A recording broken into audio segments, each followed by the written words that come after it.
Okay, after you've logged into your new WordPress blog, you're going to go to the dashboard. We're just going to cover some things about the dashboard really quickly. This is an overview of your site. It's pretty much your site in one shot. As you develop your blog, you'll see different things on here that will start to change over time. A couple of things about the dashboard. Clearly this up here is a link to your actual blog if you wanted to go and take a look at it. And over here on your left is your navigation. You're going to find that, and this should be a pretty standard for a lot of people. Also, a little thing about the navigation along the side is that if you'll notice in between where each of these navigation bars break, your icon will change, your mouse icon. If you click on that, that'll actually compact your navigation on the side so you can save yourself a little bit more screen room if you have a limited screen. So you want to really try and maximize your real estate. Your stuff will come out, you just hover over it, and it'll all just come out here on the side instead. So it might save you a little bit of room. And you can click back and it'll restore itself. Up here at the top, you'll have these things it's commonly used things that you may want to do real quick that you don't want to necessarily have to navigate to along the menu, or if you're somewhere else you don't want to have to try and find your way back to it. New posts, new pages, you upload media in your media library such as photos and other things, and then also your comments section. So that's a quick thing. This right here, the right now, basically shows exactly what your blog is about. Show you how many categories, pages, posts, tags, and how many comments you have, including the ones that are visible, the ones that you need to moderate in case they're spam, and the ones that have been flagged as spam. Also, it shows your theme, how many widgets you're using, and what type of WordPress you're using.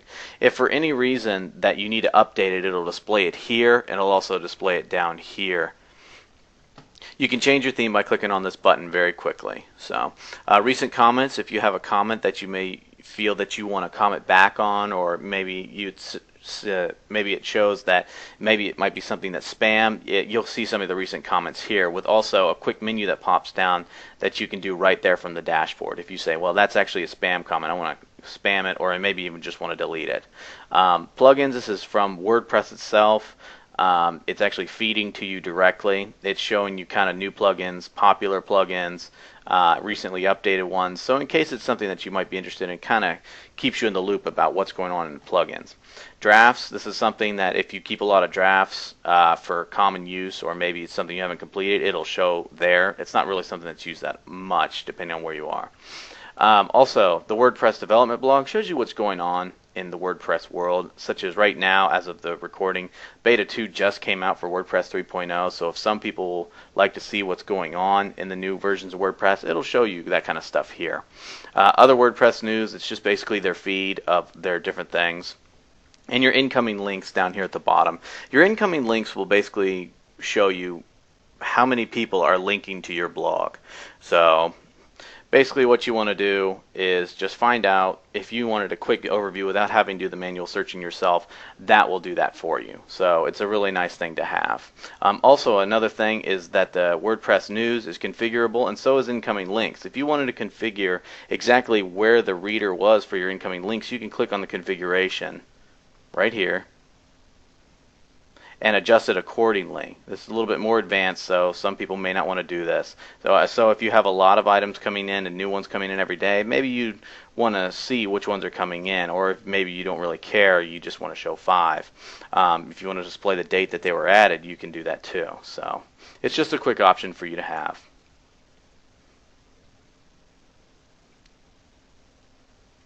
Same thing for the other WordPress news, you can configure it.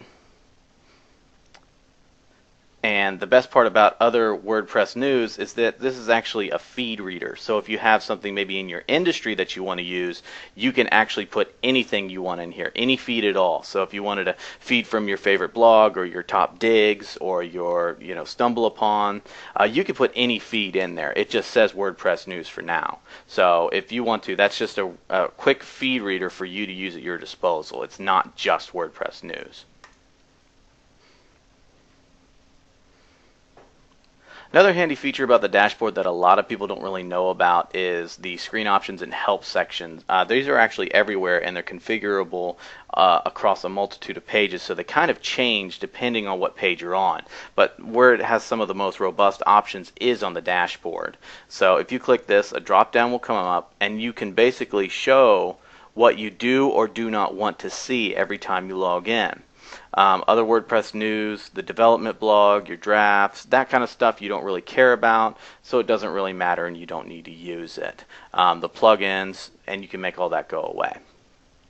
Also, if you have a lot of dashboard widgets, a lot of plugins might start to display them after a while, and so it's kind of making it crowded. You can adjust how many columns your dashboard is showing, and that'll automatically update, and you can switch things around on the fly. So I want that right there, my recent comments on the right, and that can help you organize it in a different way. Let's say if you have a lot of widgets. So that's another thing that you can do with the screen options. One last thing I didn't mention was the quick press.